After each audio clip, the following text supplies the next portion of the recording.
RCG Media.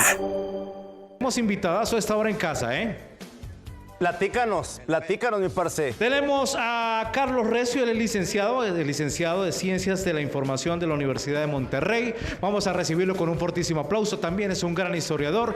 Bienvenido a casa, Carlos Recio. Venga, muy ¡Bravo! Carlos. Bienvenido. Yo a este hombre lo conozco desde ¿Cómo hace... estás? Bienvenido. Gracias. Muy Carlos, Me siéntate, siento. por favor. Sí, adelante. Lo conozco desde hace muchos años. Me precio de haber sido su alumno en la Facultad de Ciencias de la Comunicación. Y antes de arrancar la entrevista, mi Carlos, que me da mucho gusto volver a verte, debo decirte Gracias. cuánto te quiero. Gracias. Cuánto te admiro. Recíprocamente. Tú fuiste uno de mis 3 maestros favoritos en la facultad. Ay, eso gracias. dices porque está aquí. La vez pasada dijiste que no te caía bien. Sí, no, al rato nos arreglamos. Sí, claro. O sea, di la verdad. Yo a Carlos lo quiero mucho, lo estimo mucho, y sí fue uno de mis 3 maestros favoritos. El otro es Javier Villarreal Lozano. Ya, que claro. en paz descanse. Sí. Y del tercero, luego hablamos, para no herir susceptibilidades. Eres una institución, maestro, doctor. Gracias. Pues bueno, también doctor Carlos tantos Recio. años. Tantos Se años. van juntando experiencias, sí. Por ti amé a la fotografía, ¿eh? Gracias. Sí, la materia era técnicas audiovisuales. recuerdo. Sí. ¿Sigues tomando fotografía? Fíjate que muy poco. Realmente cuando salgo de viaje, de hecho ahora que estaba buscando imágenes para el programa, me di cuenta, hay 2 ocasiones que me he dado cuenta que no tengo casi fotos mías porque siempre soy el que está atrás de la cámara. Sí, cierto. Entonces todo el mundo sale. Ahora que he viajado un poco con mi hija que vive en Europa y hemos coincidido en algunos países, pues tengo cientos de fotos de ellas, pero mías no. O sea, realmente lo que tengo son paisajes, personajes de las calles, pero mías Eres historiador. Ceci, si alguien sabe Ajá. de la vida y obra de Saltillo. Saltillo, de sus fundadores, de sus colonizadores, de las tradiciones, es este señor que tengo a un lado. ¿Cómo era la vida cotidiana de ese Saltillo? ¿Cómo era antes? Bueno, ¿en qué época? Digo, conozco no de todo. Sí, o sea, aguas, algunas o cosas. sea, ¿de qué época? Si le pides un dato de 1823, ¿por qué te no va me a dar hablas un de tu dato de favorita? 1823. Sí, De bueno, tu para mí favorita. mi época, de hecho a mí me hubiera gustado vivir, si pudiera uno tener opción, en el siglo XIX. Es decir, la época entre 1840, 1870 o hasta el 83 con la llegada del ferrocarril. ¿Será que Es lo hacia la estudio un recta poco final más. de este siglo es cuando se funda el Centro Cultural Casa Purcell? La Casa Purcell es muy reciente. Ahí vivía el señor Purcell, un empresario irlandés. Es que me encanta ese. Sí, que él, murió no muy grande, para aunque la época sí era quizás 65 años. Él viene con muy pocos recursos de Irlanda, pero se casa con la hija del señor Sullivan, que era el empresario que introdujo el ferrocarril en Saltillo hacia 1883-89, y con eso empieza a hacer fortuna, no porque se haya casado con la hija, pero realmente fue un gran empresario. Tenía, haciendas de algodón, tenía industrias, tenía cabras y borregos. Fue una de las personas más ricas de Saltillo. Construyó su casa en 1904 y él murió en 1909. Sí, la disfrutó cualquier cosa, Carlitos. Muy poco tiempo. Platícale al auditorio. Este programa, mira qué bien te ves ahí, Carlos, en esa foto. ¿Qué tal? Ya no la vio. Ya no la Estaba vio. pensando. No, sí la vi, pero fue muy posada pensando, porque sí. el fotógrafo Carlos, me dijo, ponte así. Este programa se ve en cualquier cantidad de partes en el mundo. ¿Cómo se funda Saltillo? Platícales. Bueno, sí, ahorita por lo que comentabas de las épocas. Bueno, empezamos con la fundación. Saltillo, pues, era un valle muy fértil, era como una especie de paraíso o un oasis, porque para llegar a Saltillo había que venir, de Zacatecas o de Mazapil, recorrer 300 kilómetros, que son de desierto, y el agua era tan mala que hay una población cerca de Mazapil que le llaman la Gruñidora, así le decían los españoles. ¿La Gruñidora? La Gruñidora, porque al tomar agua tenía tanto salitre y tantos metales que el estómago hacía ruido. Decían, ¿Te hacía gruñir? Hacía gruñir. De hecho, existe en la población. Cuando llega Alberto del Canto y los 15 fundadores españoles y portugueses, pues es un valle que tiene más de 700 manantiales, que tiene 2 grandes arroyos, el del Pueblo y el arroyo de la Tórtola o de Guanajuato. Pero Saltillo se funda como una ciudad proveedora de alimentos a Zacatecas, a Mazapil, a otros países. Aquí confluyen mucho. Sí, era una ciudad comercial, una ciudad no minera, una ciudad modesta, De hecho, las casas eran de adobe, no de piedra como en Monterrey, sino realmente pues, lo que había en los arroyos, que era la tierra para el adobe. Pero Saltillo, digamos que se complementa con la fundación del pueblo de San Esteban de la Nueva Tlaxcala, que son 90 familias tlaxcaltecas jóvenes que vienen desde Tlaxcala y se ubican de Allende hacia la Alameda. Realmente por los tlaxcaltecas Saltillo sobrevive, porque ellos son los que producen los alimentos con sembradíos y todo. Entonces somos una mezcla pues de las dos etnias, incluso un poco de los chichimecas que vivían en los alrededores y de los negros. En Saltillo hay registros de cerca de 200 negros, sobre todo mujeres, que llegaban aquí como esclavas. La Nueva Tlaxcala de la calle Aldama, Allende hacia la derecha. De Allende hacia la derecha. Hacia el Cerro del Pueblo. Por ahí está el Cerro de Babel. El Cerro de Babel, exactamente. Donde está el cerdo era el panteón. En marzo, mi querido Carlos Recio, a principios de marzo de este año, todavía no estábamos confinados con el tema de la pandemia. Sí, claro. Sí. ¿Quién es la chica con la que fuiste a tomar una copa de vino al Cerro de Babel? A principios de marzo, caray. Me pones difícil la situación porque... Eres historiador, te tienes que acordar. Sí, se debe de acordar. Esas cosas tiendo a olvidarlas, pero... Pero este año dices tú, ¿verdad? Porque... Este año, en marzo. Caramba. Bueno, el pasado, porque ya es 2021. Tienes toda la razón. Hace un año, sí. Échale coco, mi Carlos, porque yo sí tengo información. Tenemos información. Ok. Marzo de 2020, marzo. Cerro de Babel.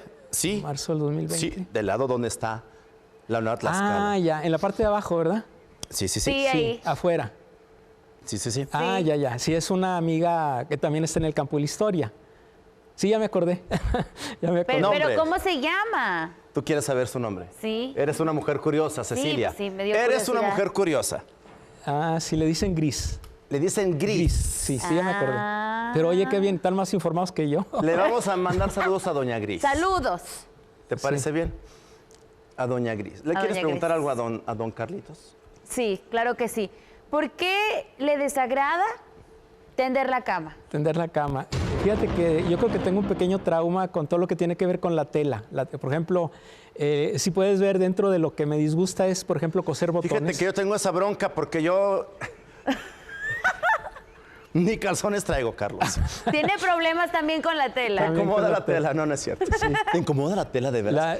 Bueno, lo que pasa es que ahora que estuve haciendo un poco esta semblanza, en Francia, Marcel Proust le llamaba, un historiador del siglo XIX, la caja china. La caja china es todo lo que tienes adentro, de lo que piensas, lo que te gusta, lo que te disgusta. Y justamente de lo que me disgusta, por un lado, es coser botones, coser bastillas. Eso, estuve en un grupo de scout y había que coser las insignias de las especialidades. ¿No te y me acuerdo gustaba? muy bien cómo detestaba, lograba la insignia, pero no me gustaba coserla y había que coserla. Entonces, tender la cama, yo pienso que es la flexibilidad de la tela, el hecho de que tienes que, pues que quede bien tendida. Me acuerdo en Francia, que viví ahí unos años. ¿Cuántos? 5 años, cuando hice Realizaste estudios. una allá. maestría y luego el doctorado, y pues he ido como 25 veces, de hecho, después del doctorado. Ajá. Pero los franceses, me acuerdo a veces que íbamos a casas de amigos, etcétera, lo que hacen es que arrojan una sábana que al mismo tiempo es cubrecama, y dije, oye, qué buena idea. Lo que pasa es que en México esas cubrecamas no se consiguen. Entonces, el hecho de tener que tender, tengo una muchacha que me ayuda, pero cuando no va, pues el hacerlo me disgusta, no sé. Hay otra cosa que me incomoda mucho, que es abrir los garrafones. ¿En serio? Sí, digo, a lo mejor es una pequeña obsesión igual, porque hay que cortarle el plástico, pero el plástico nunca se corta completo. ¿No? Entonces queda la parte de abajo y hay que poner cuchillo. Y como siempre vivo con aceleres, eso me inquieta porque pierde uno tiempo, ¿no? Maestro, doctor Carlos Recio, eso es lo que te desagrada. Ok, eso es lo que te desagrada. Eso es lo que le desagrada. Eso es lo que te desagrada. Pero cerremos los ojos, mi querido Carlos. Imagínate que en un comal...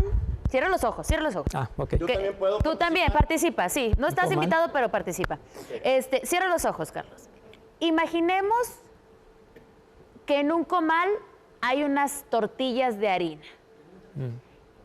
Y luego sacas las tortillas de harina, las tomas en tus manos y les untas aguacate. Ya. Así, bien sabroso, aguacatito.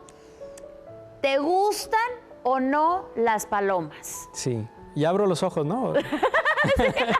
Y va a haber un plato aquí. Ya quería ver aquí, ¿no? ¿Dónde Sí. probaste por primera vez las palomas? Bueno, definitivamente en mi casa. Mi mamá en su familia hacían tortillas de harina todos los días. De hecho, en casa de mi mamá eran 12 hermanos o 13 y mi abuelita hacía, yo creo que 2 kilos diarios. Era cuando Saltillo olía tortillas de harina, eso es real, Deli. la ciudad. Entonces mi mamá también hacía tortillas antes de que se industrializaran, como ahora hay, bueno, que las hacen a mano, pero ya Ya no es lo fuera mismo. de la casa. Y era de niño, me acuerdo que teníamos una vida muy sobria, éramos 8 hermanos y pues siempre, pues que en el decir allá floja el colegio, etcétera. Pero es uno de los platillos que recuerdo con mucho gusto. Algo muy simple porque aparte Sí. no hay que preparar nada, es abrir el aguacate. Y listo. echarle, ¿Sabes sí. también que le gusta mucho a Carlos? ¿Qué? A pesar de que has probado platillos de todo el mundo Sí. prácticamente. El pan de pulque. Ah, también con nuez, claro. Con nuez, las empanadas Las con nuez. Las empanadas. empanadas de nuez es lo que más me gusta Muy hacer. de nosotros, muy de Ramos Arizpe, muy de Saltillo. Sí, y aparte el pulque, yo no lo he probado, digo, ese tipo de consistencia que en vez de levadura lleva pulque. ¿Nunca has probado el pulque? Sí, también. Sí. En México, en ¿dónde más? Real de 14, aquí mismo. No me gusta mucho, pero el pan sí, ¿verdad? Ya. Qué rico. Mi Carlos, ¿te gusta Bach? Bach, sí. ¿Es tu músico favorito? De los músicos clásicos, bueno, él es barroco, pero sí, definitivamente Bach es más que Mozart, Beethoven, sobre todo los violines. cuando Más hay- que Mozart, más que Beethoven. Más que Beethoven, Chopin, es Bach, sí. Es Bach. Sobre todo las piezas que llevan violín, o sea, el piano no me agrada así del todo, la guitarra algo, pero pues más la guitarra española, más contemporánea, el sonido de los violines y los cornos, etcétera, esas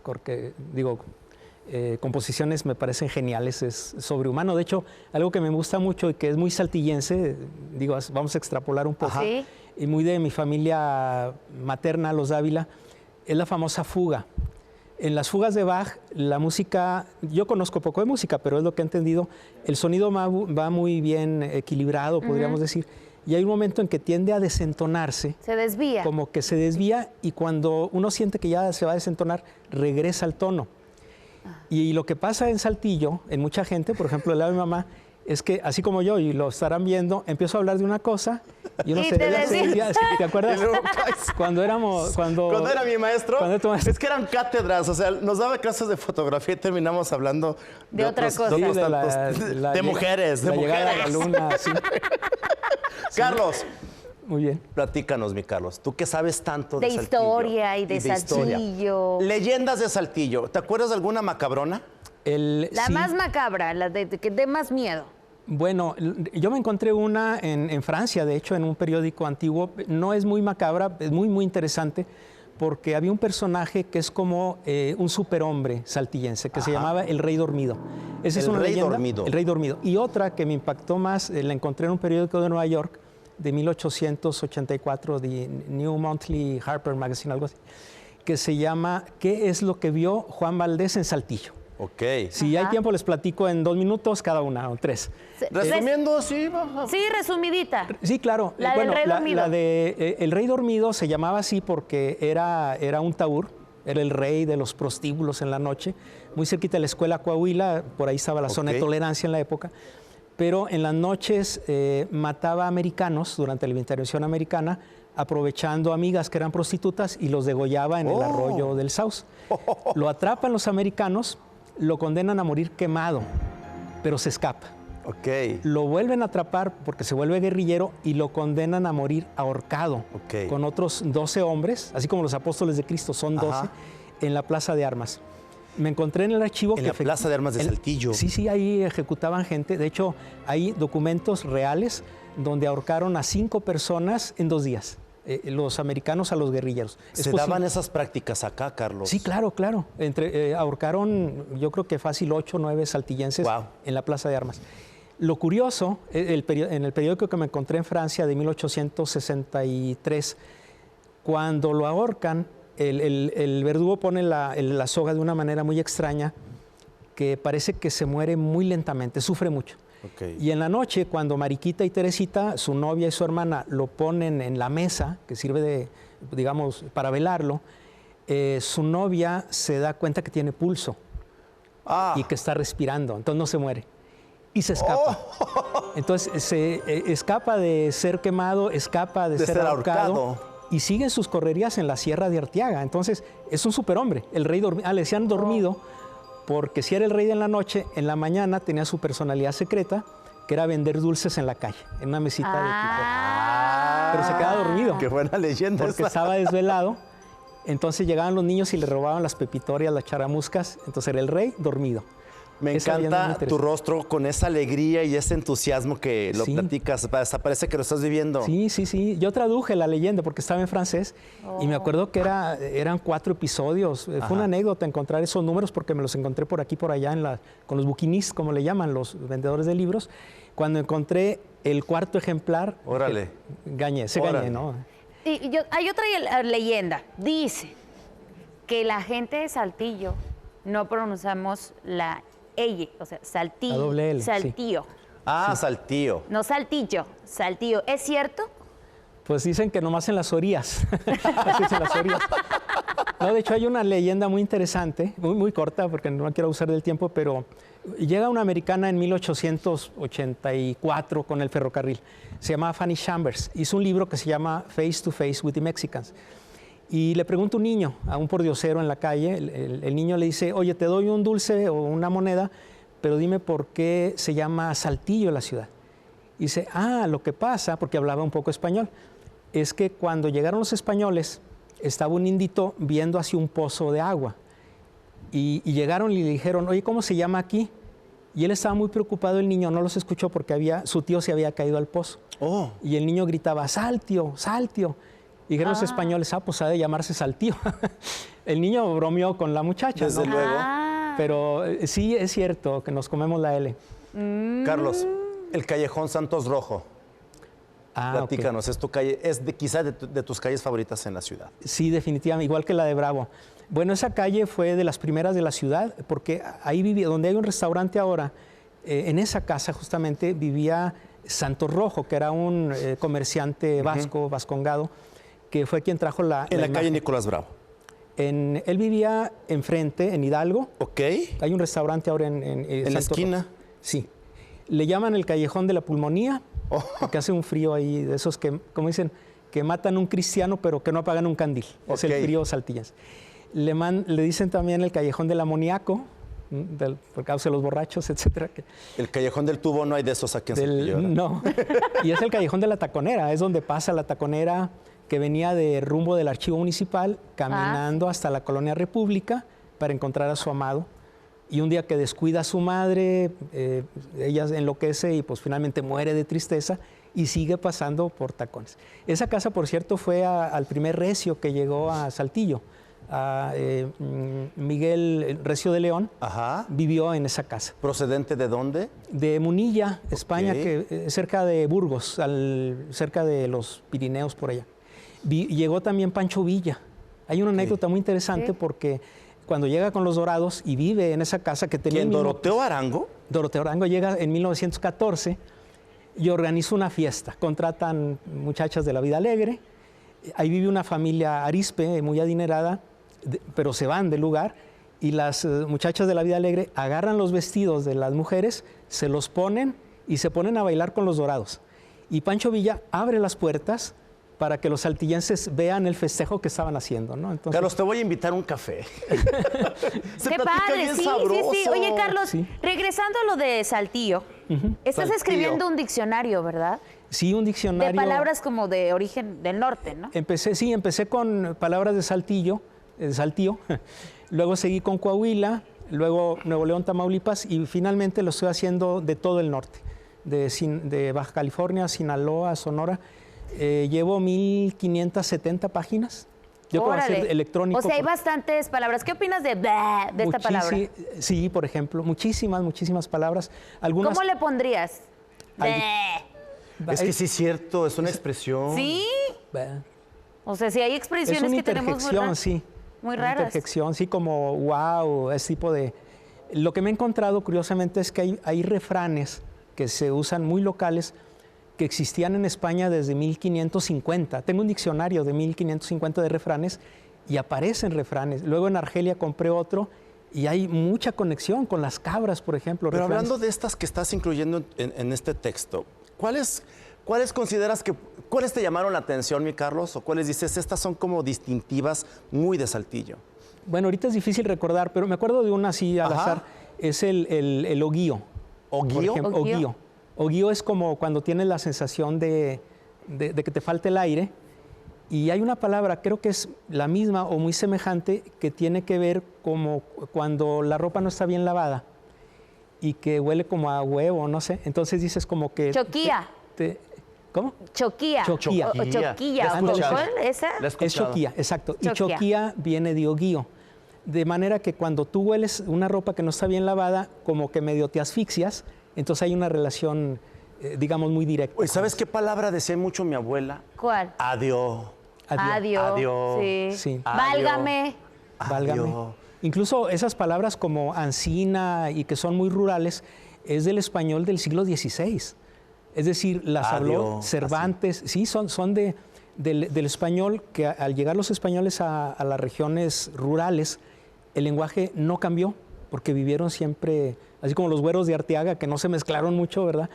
Así quedó ciertas palabras como encapsuladas. Entonces es muy interesante cómo no podemos decir es que decir ancina está mal. Pues no, estamos rescatando palabras de hace 500 años, ¿no? Bueno, 400 y fracción. Carlos, la palabra ovo no Obo, figura. no la tengo, pero la voy a anotar. ¿Qué significa, por cierto? Ahorita saco la libreta. No sé si alburearte o no. Ah, ya, adobo. Bueno, adobo.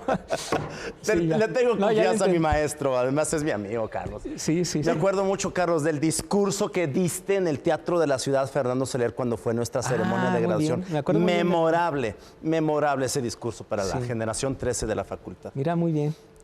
Tienes Sí. muy buenos recuerdos de tu época de maestro, de director de diferentes facultades. Sensacional. Si quieres platicamos de ello, pero antes tenemos que ir a los anuncios. Claro. Carlos Recio está en la casa, mi parce, voy contigo.